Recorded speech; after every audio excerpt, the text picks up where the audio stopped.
Have you ever thought about getting an Amex business credit card and you weren't sure which card was going to be the right one for you? Or maybe you thought there's quite a few good cards and you just didn't know the order to get them in or how to maximize the points from the cards that you have with Amex.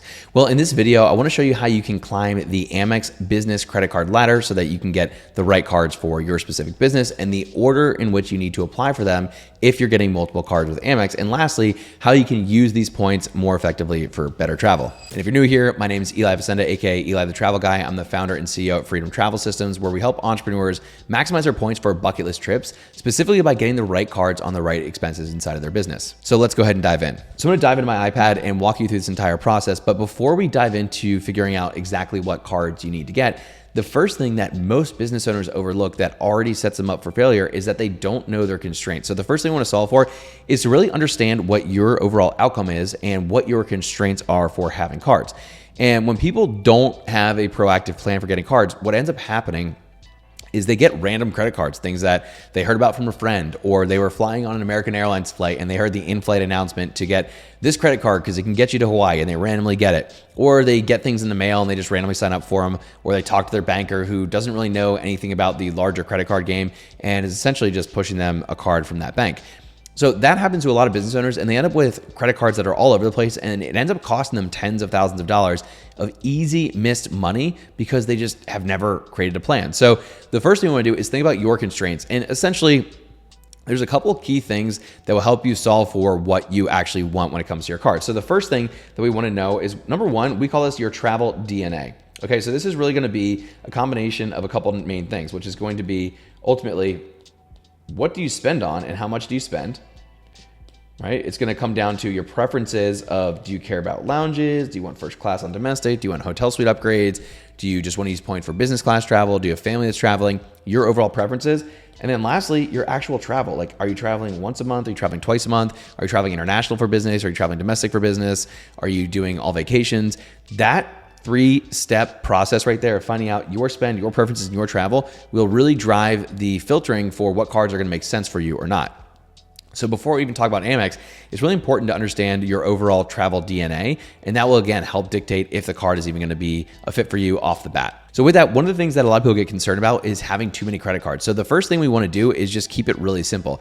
So that's why we always recommend 2 to 3 personal cards and 2 to 3 business cards at the max. This is enough to be really dangerous and get a lot of points and get a lot of free travel, but it's not so many that's confusing to manage, right? If you're a stickler and you only want one card, that is a personal choice, but I'd really recommend that you get at least a couple more to get maximum value. Otherwise, if you just want one, you're probably going to leave a lot of money on the table and miss out on a lot of opportunity that would otherwise be easy to get and not add that much complexity to your life. So once you know your constraints, the next thing you want to do is really understand why Amex points are so valuable. And this comes down to a few key things that Amex has that other banks don't, which is number one, a really great interface. Okay, I really love working with Amex because the banking setup, the way that the cards tie together between personal and business, the ease of switching between cards, the customer support they offer, it is so simple and easy to use. Whereas other banks out there like Bank of America are so frustrating and so difficult.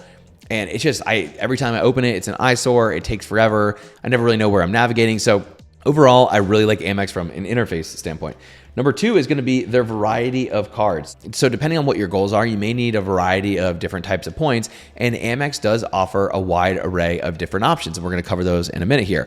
But having this diversity does allow you to stay loyal to just one bank, which means you have one login, and you can still earn different types of points and have a good variety of travel options. So that is pretty nice if you want a simple login but multiple cards. The last piece is going to be the power of their membership rewards points. So this is MR, that's what it stands for, is membership rewards. This is Amex's actual points currency. And what you'll see is that Amex is the issuing bank, but they issue cards that earn different types of points. And these points are really like currency. So you may have an Amex Platinum card that is issued by Amex, but it's the Delta Platinum and it earns Delta miles. Or you may have the Amex Platinum card that's actually issued by Amex and earns membership rewards. These are two very, very different types of cards. And ultimately, the most valuable points are going to be the ones that are earned with Amex that are membership rewards, which I'm going to show you why in a moment.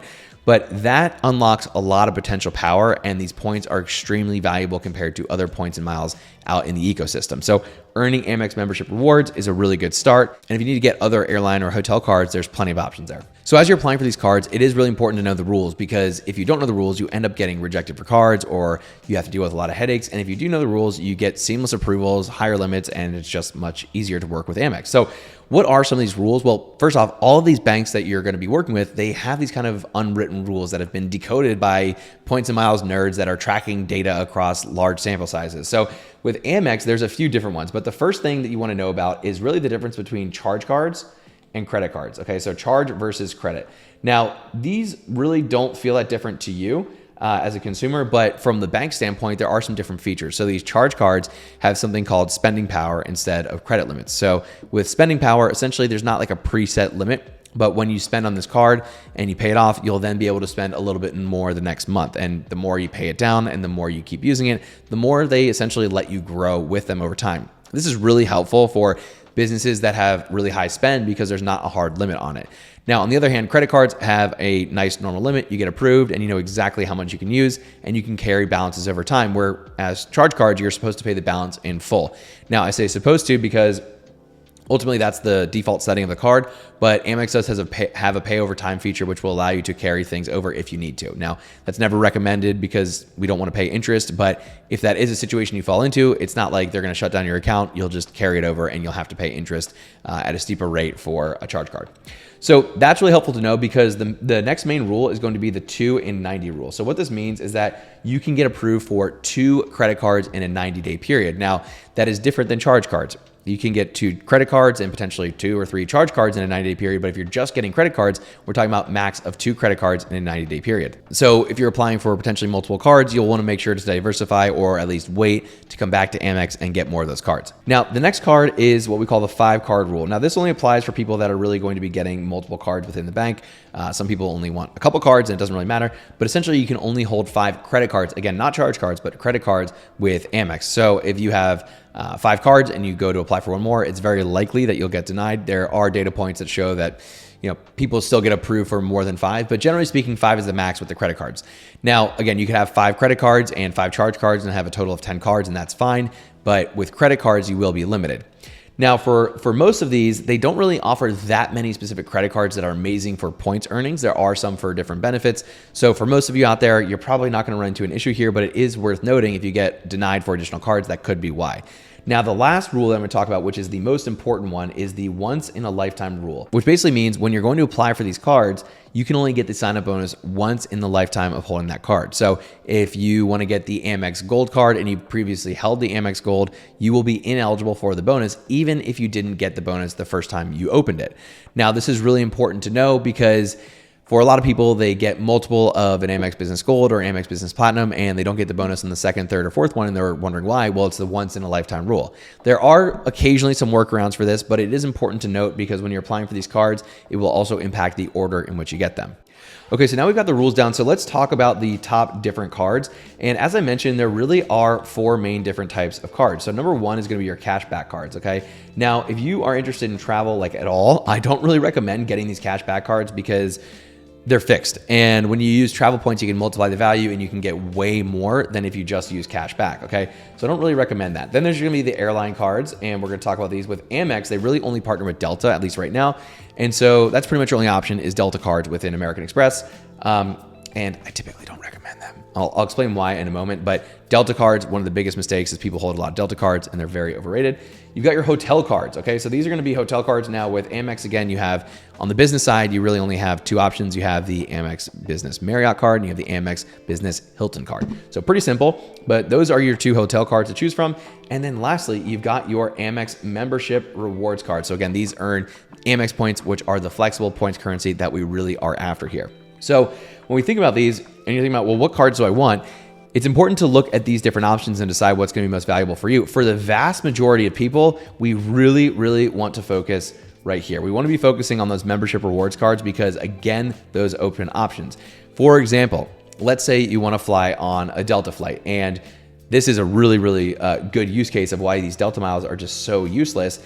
If you were going to book a Delta flight, and you had only Delta miles, well, you'd have to go through Delta's site and book that Delta flight. But if you had if you had Virgin miles and you transferred them from Amex, so again, Amex has partnerships with different banks, and you could take your Amex points and you could convert them at a 1-to-1 ratio into Virgin. Virgin is a part of the SkyTeam Alliance with Delta. So this is a Delta One seat right here. So you could actually convert Amex points into Virgin and book Delta. And what you'll see is pretty freaking shocking, right? This flight from JFK to Amsterdam, you're going to see the same exact, the same exact flight, 4:30 p.m. on Delta is 320,000 miles, whereas on Virgin, it's only 50,000 miles. So what does that mean? Well, it means if we are earning Delta miles from a Delta card, we're stuck paying 320,000 miles. Whereas if we earn Amex points through an Amex card, like the Amex Business Gold or Business Platinum, we could convert them into Virgin and we could book that flight for 1/7 roughly of the amount of points. That is a massive, massive savings. That means you could almost get 5 people to fly on that flight for the price of 1. So this is the strong use case for not getting Delta cards. So why would you want to get Delta cards? Well, there's a couple specific use cases where it would make sense. So I'm going to list the 2 main ones here. And the first one is going to be the bonus hunting. So if you're someone who just likes to hunt bonuses, right, that might be a time to get Delta cards because you're like, okay, I just want to get the sign-up bonus. And I've done that before. It's just not something, if you're a business owner and you're busy, that you probably want to spend a lot of time doing, but they can be nice. And if you do live in a Delta hub, those miles will come into handy occasionally. So it's not a bad idea. But for most people, they want a simple plan where they're trying to maximize the most points and the most value on their spend. So not going to be a common play for a lot of people. Now, the other case is going to be if you can get to diamond status. So Delta has different tiers of status, and I really only recommend using these Delta cards if you can get to diamond, because that's where you're going to start to see the most upgrades. Platinum maybe, but that's where you're going to start to see the most upgrades, the most benefits, and all the real perks. But this is where we have some kind of conditional thinking, which essentially is if-then thinking, right? We want to be thinking, okay, is it going to be worth it to even get status? Because if you're already paying for domestic first class, and that's the only time you really use Delta, and you're paying for it on your company, then why would you get status to get upgrades? Because you're already paying for it. So it doesn't make a lot of sense. If you live in a Delta hub, but you only fly 3 times a year, and you're only getting 3 upgrades, and that means you're spending on Delta cards and earning Delta miles, and you're getting 3 upgrades a year, when that spend could be going on in Amex Business Gold or Business Platinum and earning you points that you could use for big international trips, then the opportunity cost doesn't make sense. Okay, so that's kind of the if-then thinking, and that's why when I talk about knowing those constraints, that's important, because how often are you traveling? How often are you going to get these upgrades? Are you already paying for them? Do the lounges matter? And for example, right, you'll see that there are lounges that you get with the Delta cards. Well, actually, just the Delta card, the Delta Sky Miles Reserve card, aka the purple card is what people call it. That will get you into lounges, but you can also get into lounges with the Amex Business Platinum. So Amex has a great partnership with Delta. So this card will actually get you into Delta lounges when you fly Delta, just like the purple card. So why would you have both? Because if you're earning less valuable miles and you are getting into lounges with this card where you could earn more valuable miles and still get into lounges with this card, it makes a lot more sense. Now, there's some caveats to that. This has a cap on the number of initial lounge visits you get into Delta lounges, but it does come with other lounges, and there's ways around those caps. So again, very nuanced here, but I'm trying to give you the high level. So that's going to be the first thing to think about. Now, if you are going to go for Delta Diamond status and you just decide, hey, it makes sense, again, you really should be spending at least a few $100,000s a year on that card.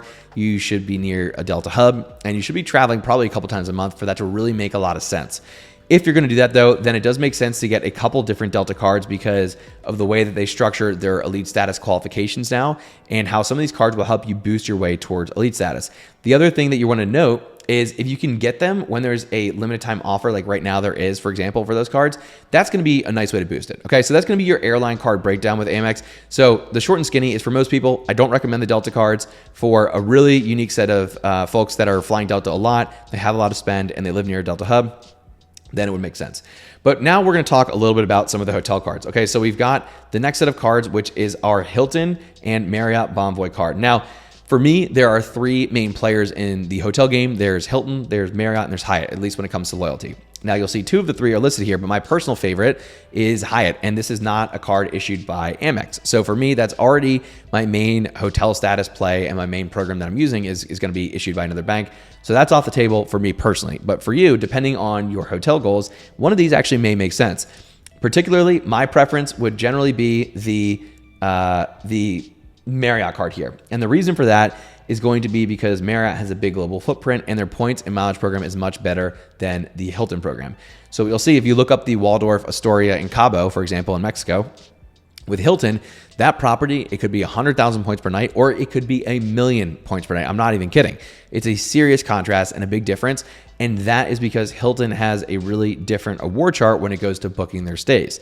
So due to that, I don't like earning a lot of Hilton points. They're just not worth as much. And while you can fast track your way to getting Hilton Diamond status, which is their highest level, by holding the Hilton Aspire card, and that could make a nice combo for this business card, I still don't really like it. The reason I do like having a hotel card here is because I do a lot of business travel where I'm not going to use points for the hotel stays. So I want to write those off and I want to do it on a business card. I end up at a Marriott property quite a bit. Again, huge footprint. I have titanium status, so I'm getting all the upgrades and stuff like that. And I got a good multiplier on the points earnings from having this card. So for me, that actually makes a lot of sense. And for many of you, it may be a good card. This is going to be great if you're spending 20, 30, 40 plus nights in a hotel a year and they're consistently where you can either choose or they're with a Marriott property, then I would actually consider getting that card. From a points earning standpoint, it's not amazing except for your spend on Marriott hotel stays. So that's another factor. I wouldn't be using this card for groceries, for dining, for software, for advertising, for other travel, for contractor expenses, for inventory. I wouldn't be using it for any of that stuff. I would just be using it for Marriott hotel stays. Okay. Same with the Hilton card if you went that route. Now, again, what's cool is these cards will come with elite qualifying nights that will help you get towards status. So this Marriott business card, I stack with a Marriott personal card, which really helps me get to titanium status faster every year within the Marriott program. And I love that status because that's where I start to get amazing suite upgrades that are 1,000 a night, 2,000 a night, 3,000 a night. And it just makes my experience of going to business events and travel way, way better. So that's going to be a breakdown on the airline hotel cards now. So the next program that we're going to talk about is going to be the cashback options. Okay. Now there's really only one card listed here that offers cashback. And there is one other one that you can get with Amex, which is going to be the Amex Business Plum card. And that card is actually pretty decent, but only for people in a really specific situation. So I'll come back to that in a second. The Blue Business Cash, there's not a lot to it. That's great. 2% cashback. Isn't that astounding? The main benefit to this card actually isn't on the points or cashback earning.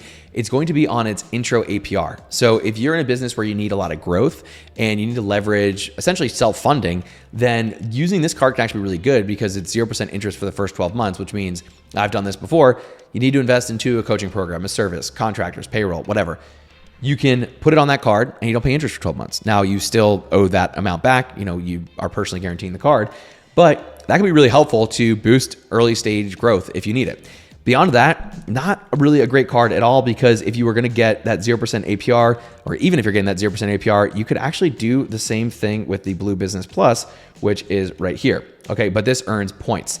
And these points can be used very valuably by transferring them, and it earns 2 points per dollar. So in the worst case, you cash these points out, and these 2 points per dollar, this 2 points per dollar earning structure ends up becoming the same as a 2% cash back card. But in the best case, you could turn that into 4%, 6%, 8%, 10% back if you use those points well. Pretty cool. So the Blue Business Plus is a decent one. We're going to come back to that in a moment. But the other card that I mentioned, which is not actually on this screenshot, these are actually my card links. So if you go ahead and sign up for any of these cards and use my links, that's always much appreciated. So this is a page that if you go down below in the description, you'll see the links to my cards.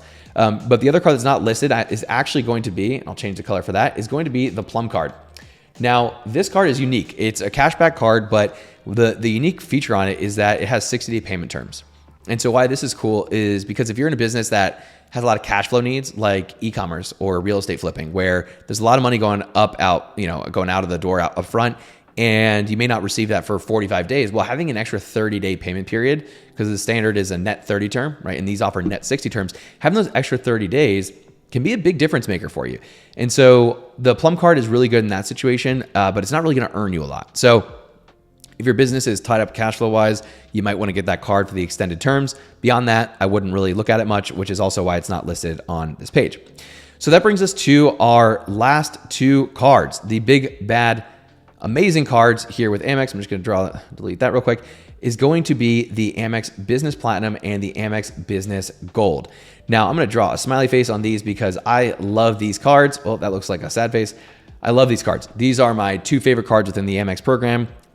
The Business Platinum is really good for spend on travel and really just these luxury travel perks. So for example, I was recently in Switzerland. I got upgraded to this amazing lakefront suite in Lake Lucerne. This was about $2,000 a night. We got free breakfast. We got on-site credits. That was from one perk on this card called the Fine Hotels and Resorts perk. So beyond it being a great card for earning points on flights, it has amazing lounge access, it has global entry, TSA PreCheck, it has the Fine Hotels and Resorts, it has other credits. You actually get $400 to Dell each year. So one of the cameras I have, I got from a free credit using this card. So the value on this thing is really, really good. Plus, if you need variable spending, like you have, again, a lot of high spend months, the Amex Business Platinum is really good for that. Beyond that, though, it's actually not a great card for everyday spend. So one of the biggest mistakes we see business owners make is they'll be at dinner and they throw down the Business Platinum being like, well, it's the Platinum, it must be the best. Wrong. Actually, people with the Centurion, the Black Card, think it's the best, and that's also not true. That's for another video. The Business Platinum is actually not great for a lot of everyday business spend. That's where the Business Gold is going to come in. Okay, so I'm actually going to undo these smiley faces so you can see a little more clearly. But both of these are going to have great bonus offers, which is another thing to consider. But again, the main thing we're looking for here is what's going to generate the most points earnings from your everyday spend. So this is going to get you 4 points per dollar. You'll see that 4x right there that I pretty much just covered up. It's going to get you 4 points per dollar on a couple of your main categories of spend inside of your business. Mainly being software, it's going to get advertising, it's going to get gas, it's going to get dining. There's some travel bonuses you can get. So this card is fantastic for everyday spend. It is one of my primary spenders inside of my business and one that most business owners, when we do a custom plan, they have one or potentially both of these cards. Now, here's the thing. If you're thinking about getting both, it's really important actually to get the Business Gold first because they just recently changed the rules where if you get the Business Platinum first, you're then going to be ineligible for the Business Gold. But if you get the Business Gold first, then you will actually still be eligible for the bonus with the Business Platinum. Again, I know there's a lot of rules and a lot of nuances. This is why this stuff can be hard to keep simple sometimes if you're doing this on your own. This is why we do the custom plans for people to just make it easy. But if you do get both cards, or even if you're thinking about it, start with the Business Gold first and then potentially go to the Business Platinum if you want to get that. I love both cards, recommend them both for sure, but it just comes down to what's more important, the earning of the points or the frequency of the travel. So there's one last card that Amex can offer, which some people get, and that's the Amex Business Green Card. It's a decent card. It doesn't really fall under any major category of why you should have it, so I don't talk about it a ton. But if you're in a really unique situation where you spend a lot on gas and travel, there could be a use case for getting it. But generally speaking, the Business Gold and Business Platinum are much better. So as you can see, there's a lot of nuances, a lot of decisions, and a lot of kind of conditional thinking where if you're in one situation, you may want to do this. If you're in another, you may want to do that. So if you want to fast track the whole thing, we do have consultations. We do one-on-one card plans, and you can learn more about that by clicking in a link in the description below. We also have the CEO Points Playbook, which goes a little more in depth to help you walk through the decision-making process, and that's also in the description. So with that, I hope you found this helpful. If you want to learn more about the Amex Business Gold versus Business Platinum breakdown, I also have a full video on that, which you can check out on my page. So see you in the next video.